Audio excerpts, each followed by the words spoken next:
전해박당 회원 여러분, 그리고 시청자 여러분, 전해박당 훈장 현월입니다.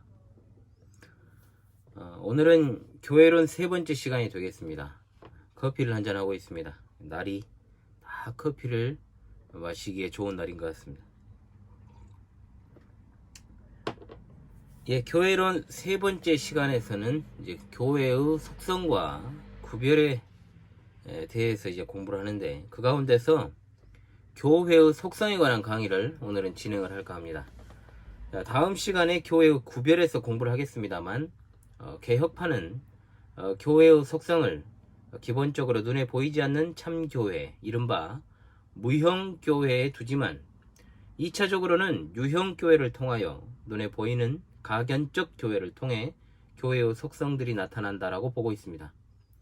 그래서 이 교회의 속성은 일반적으로 통일성, 거룩성, 공동성을 이제 들고 있는데, 여기에 사도성을 포함시켜서 이해하는 것이 좋습니다.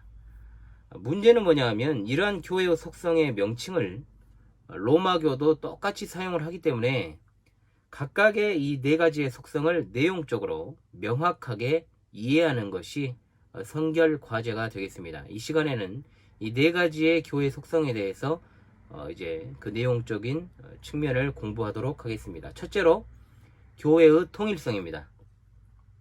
통일성은 다른 말로 일치성이라고도 이제 부르는데, 모든 시대의 모든 나라의 교회가 본질적으로 그리스도 안에서 하나라는 의미를 가지고 있습니다.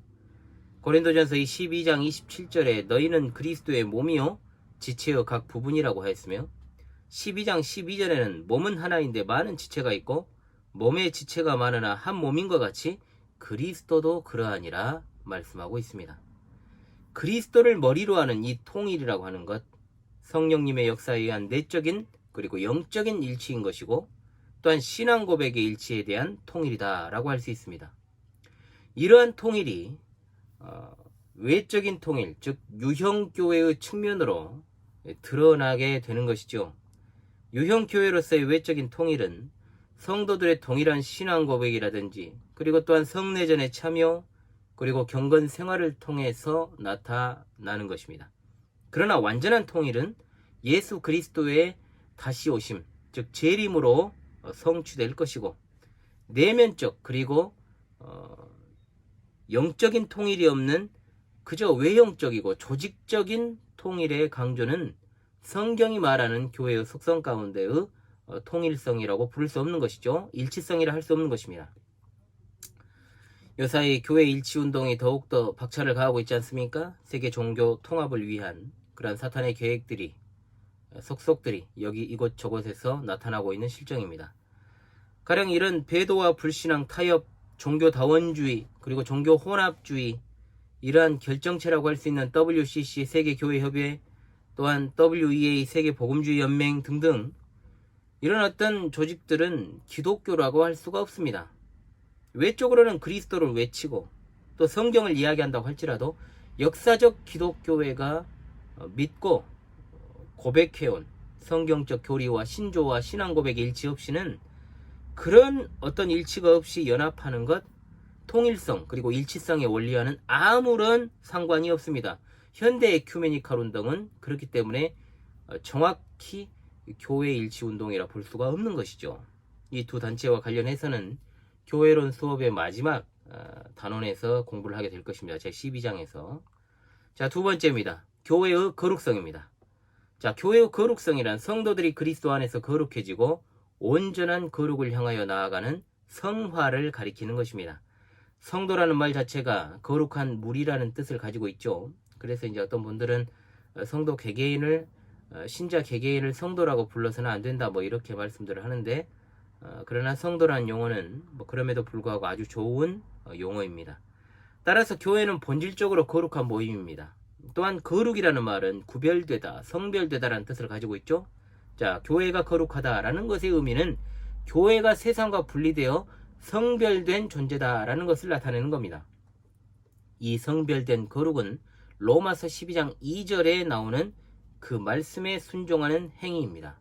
로마서 12장 2절에 너희는 이 세대를 본받지 말고 오직 마음을 새롭게 함으로 변화를 받아 하나님의 선하시고 기뻐하시고 온전하신 뜻이 무엇인지 분별하도록 하라. 아멘.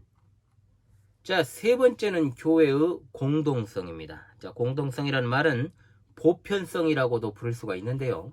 자, 개혁파는 교회의 보편성을 무형교회에서 찾고 있습니다. 무형교회는 모든 시대와 장소에 택함받은 자들을 전부 다 포함하는 개념입니다. 세계에 있는 모든 참된 교회와 그 성도는 하나님을 아버지로 모시는 하나의 대가족이라는 의미입니다. 차량 크락션 소리가 정말 크죠. 장난 아닙니다. 길가라서. 자, 성경은 교회를 큰 집에 비유를 합니다. 이 또한 교회가 큰 가족을 가진 보편적 교회라는 것을 나타내고 있습니다.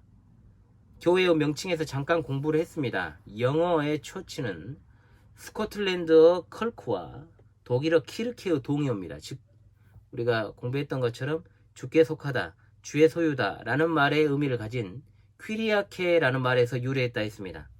그러므로 성도의 신앙생활을 하는 것은 성도란 이름 자체가 혼자 하는 게 아닌 것이죠. 혼자가 아닌 거잖아요. 즉 주 안에서 하나 된 주께 속한 자들과 더불어 함께하는 공동생활이다. 저희 교회에서는 하늘가족이라는 말을 즐겨 사용하고 있습니다. 그것이 가장 잘 이루어지는 현장이 어디입니까? 예배이고 그 가운데서 특별히 성찬입니다. 곧 주님이 차려주신 식탁에서 함께 먹고 마실 때 이러한 공동성이 정확하게 드러나게 된다는 것이죠. 네 번째, 교회의 사도성입니다. 교회의 사도성이란 예수님의 직계 제자인 사도들의 신앙 고백과 역사적 정통성을 가리키는 말입니다. 사도들의 신앙 고백이 무엇입니까? 교리적인 사도성이고 역사적 정통성은 조직에 있어서의 사도성을 말하는 것이다. 이 두 가지를 포함하는 겁니다. 개혁파는 말씀의 사도성, 즉 사도적 교리의 계승을 강조하고 있습니다. 그러나 일명 개신교의 교파들, 보통 이제 구교하면 로마교를 가리키고 신교하면 개신교를 가리키지 않습니까? 그것은 어떤 종교학자들의 분류법인 것이죠. 그 근본 목적이 처음에 말 그대로 그들이 주장하는 것처럼 로마교에서 새로운 신교가 생겨났다라는 것은 어떤 이런 사도적 교리의 일치성, 이 교리의 계승보다는 로마교라고 하는 거대한 정치 권력 집단으로부터의 독립 또는 쇄신이 그 근본 목적이었기 때문에 그들의 명목상은 교회라고 부를 수 있을지는 모르지만은 상당수가 이미 배도와 불신앙과 타협으로 기울어져서 역사적 기독교의 신앙과는 전혀 상관이 없고 또는 상당 부분 벗어나 있다라는 사실입니다. 자, 이 부분은 제가 과거에 기독교의 교파 왜 이렇게 많은가에 관한 영상을 참고하시면 도움이 될 것입니다. 링크를 걸어두겠습니다. 16세기에 로마교로부터 분파되어 나온 루터파, 그리고 교황으로부터 정치적 독립을 위해서 나온 성공회, 그리고 거기에서 나온 감리회, 마찬가지로 감리회에서 나온 성결교, 순복음 등의 교파들, 조직의 사도성을 계승하고 있다라고 주장을 하지만 그렇게 보기도 좀 어렵다는 거죠. 왜냐? 역사적 정통 기독교회의 신앙은 이른바 계보신앙입니다. 이 신앙에서, 이 세상에서 유일무이한 신앙이다. 유일무이 개혁신앙이라고 제가 오늘 또 이렇게 문구를 써놨지 않습니까?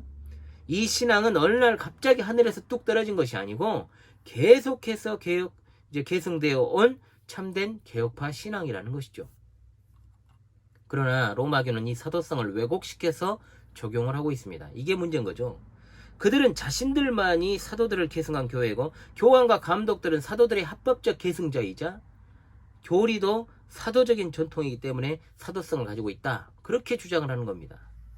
특히 마태복음 16장 18절을 자의적으로 해석합니다. 베드로가 로마교의 첫 번째 교황이라고 하는 상당무계한 주장을 펼치면서 로마교만이 사도적 교회를 계승한 지상의 유일한 교회라고 천명을 하죠. 얼마나 웃깁니까? 그렇기 때문에 로마교가 주도하는 교회 일치운동은 결국은 로마교를 중심으로 세계 종교를 통합하겠다는 의도인 것이지 결코 그것은 순수한 의도에서 나온 것이 아니다라는 것을 알아야 되는데 많은 사람들이 그것을 오해하고 착각하고 있다는 것이죠. 이것은 그야말로 때려맞추기 해석, 이른바 아전인수적 해석이라는 것이죠. 베드로의 신앙 고백은 사도들의 대표로 한 것이지 개인적인 고백이 아닙니다. 이 반석 위에 내가 나의 교회를 세우겠다는 말씀은, 이 말씀에서의 반석은 베드로의 신앙 고백이고, 주를 그리스도와 하나님의 아들로 믿는 신앙의 기초 위에 그리스도께서 자신의 교회를 친히 세우시겠다는 말씀입니다.